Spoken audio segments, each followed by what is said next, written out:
ынсап ұят ар намыс табылмаса өлген артық бұл дүниені былғағаннан дейді шәкәрім. Осы сөзді мен блогерларға айтамын. Жақында бір шаш өсіретін бір компания маған жазды.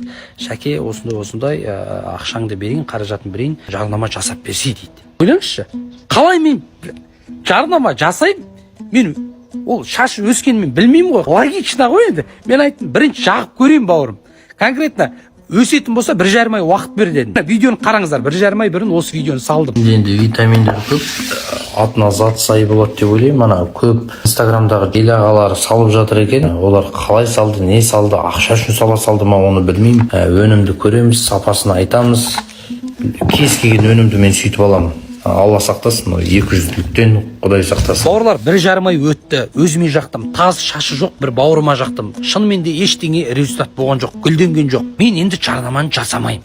Көзім ашылды. Бұл компанияға күйе жағу емес мақсатым. Мен блогерларға, әнші аға бауырларға ренжіп жатырмын да. Сен бірінші жарнама деп жазғанда, прайс жарнаманың құнын жібермесе, сен бірінші сұра өнімді.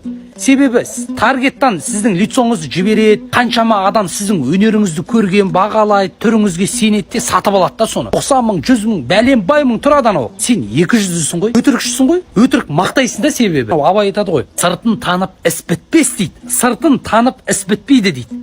Сырын көрмейді дейді, ішін көрмейді дейді де. Блогер бауырларға айтарым, жарнама жасар кезде өзің пайдалан, қасындағы бауырыңа пайдаланып көр, бер. Өтірік мақтама.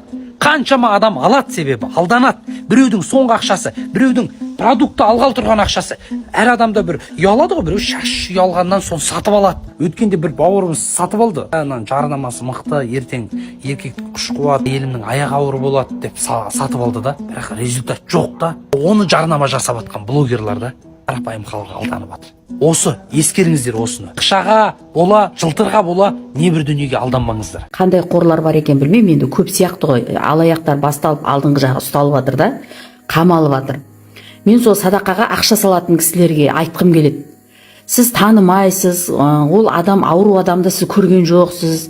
Сіз үйіне барып қараған жоқсыз. Олар ол видеоны қайдан, жаңағы записті қайдан жазып алды, ол кімнің баласы, оның бәріне дәлелденіп жатқан жоқ. Мысалы деймін да, сіз үшін, сіз білмейсіз ғой, оның кім қандай ауру екен, шынымен ауру ма, оның шынымен жағдайы жоқ па, үйі бар ма жоқ па, сондай кісілерге ақша саласыздар.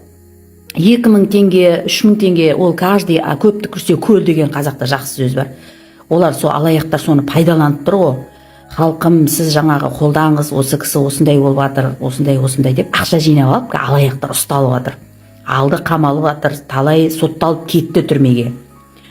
Мен сіздерге айтайын дегенім, даладағы танымайтын біреуге садақа неге бересіздер? Мен соған таңғалым. Айналаң күшті болып тұрма не?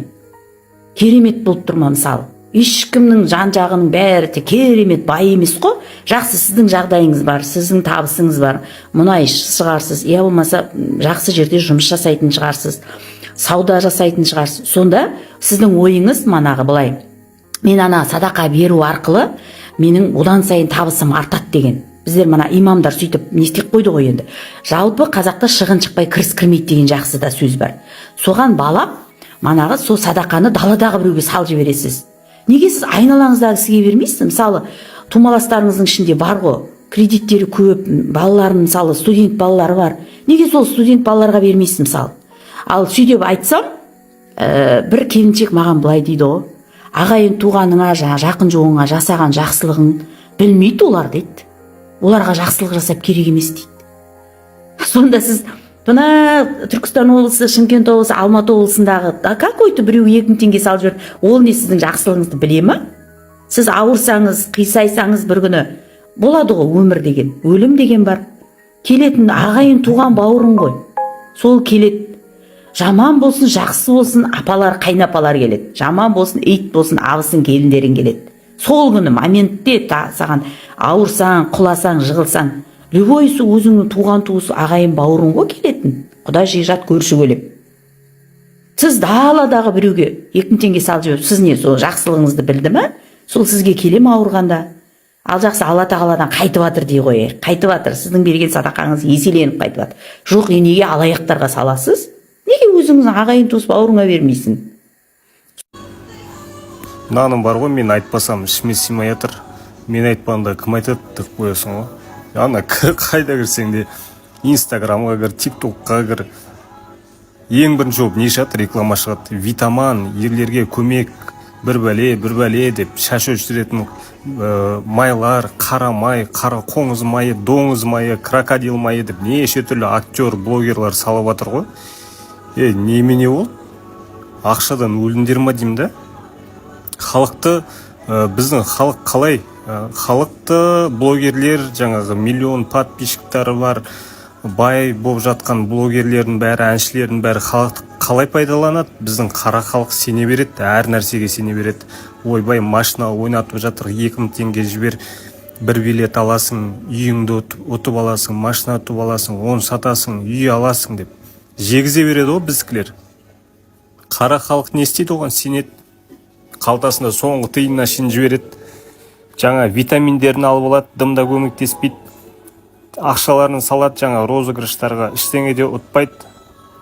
Біз негізі халықты, біз негізі валютамыз ғой блогерлерге. Миллион подписчигің бар ма? Миллион подписчигің болса, жаңағы спонсорлардан, жаңа спонсировать етіп отқан розыгрыштарды, жаңа сатып отқан витаминдерін алады. Менде мынанша миллион подписчик бар, каждый подписчикқа саған маған 100 теңге, маған 100 теңге, миллион подписчикке 100 миллион теңге деген сияқты.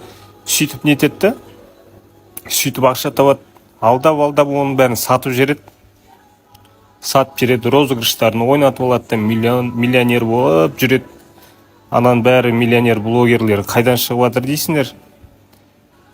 Таза адал жолмен блогерлары ақша тапты деген нәрсе, ондай нәрсе жоқ. Барлығы гиф, миф, жаңа спонсорлармен бірдеңе ойнату деген сияқты, соның бәрінен табады ғой. Уже ұят жоқ та оларда. Әншілер, блогер, актерлардың барлығы салып жатыр ғой, витаминдерін. Қара халықты жегізіп, оны қара халық алады. Каспиретте бар, қорықпаңыздар, алыңыздар, көмектеседі деп. Оны қалай айтса болады енді? Оқымағандықтың емес, енді бұрынғы заманның 70-80 жылы туған адамдардың понятиясы басқа ғой енді қазіргімен салыстырғанда. Ол кісілер дұрыс түсінбейді мысалы. 60 жылғылар, оларға айтсаң, олар түсінбейді. Бұл бәрі сол кездегі сияқты честный деп ойлайды, ешқандай адам алдамайды деген сияқты ой болады ол кісілерде. Ал біздің айтып атқанымызға мысалы қазір, жоқ, ол өтірік, нан мен білем, оған нетпе десең, ол ешкім саған сенбейді де, көнбейді де ол кісілер. Короче, иналардың тұрғанына жарты сағат болды. 7-8 дубль жасады, шықпай жатыр дұрыстап.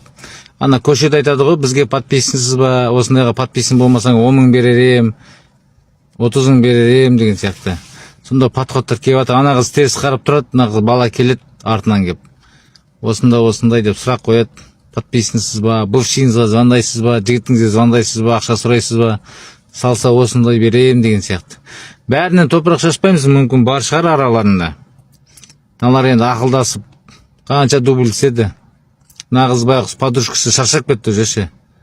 Қайттан келді, теріс қарап тұрады, білмеген сияқты болып тұршы. Бір ойлап тұрған сияқты, мына жігіт келеді дегесін. Мына жігіт сүріп тұр. Мына подружкасына бол, шаршады уже. Бывшиң бар ма, типа телефон шықлап тұрса деген сияқты қылыпшы. Жайлап келеді атынан. Қарындас саламатсыз ба? Бывшиңіз бар ма? Бізге подписсіз ба? Ақша бар ма? Деген сияқты. Келеді ана түк білмегенде тез қарап тұрады. Қазағым-ай, қашанға дейін жасанды нәрсе істейсіңдер. Қою керек осындайды. Түсіресің ба? Енді білмеймін енді. Бұған баға бере алмаймыз, әркімнің ойы әртүрлі. Сондықтан ана қыз қараса енді. Дұрыс шықпай қалды, қайттан жасайды қазір дубльде. 30 минут болды, бір съемканы осылай жасап тұр. Қазір жасап болғаннан бәрі көреді қалай шықты деп сотканы. Жігітте дұрыс сұрақ қоймай тұр деймін. Мына бала түсіріп тұр.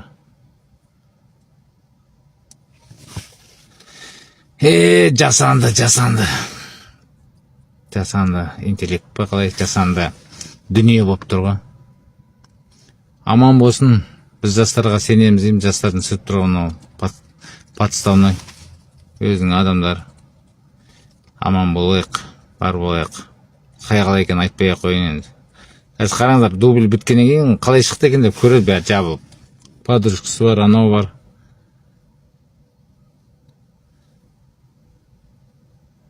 Жарты сағат болды, бір нәрсе дубль істеп. Шіркіндер ай, шіркіндер ай.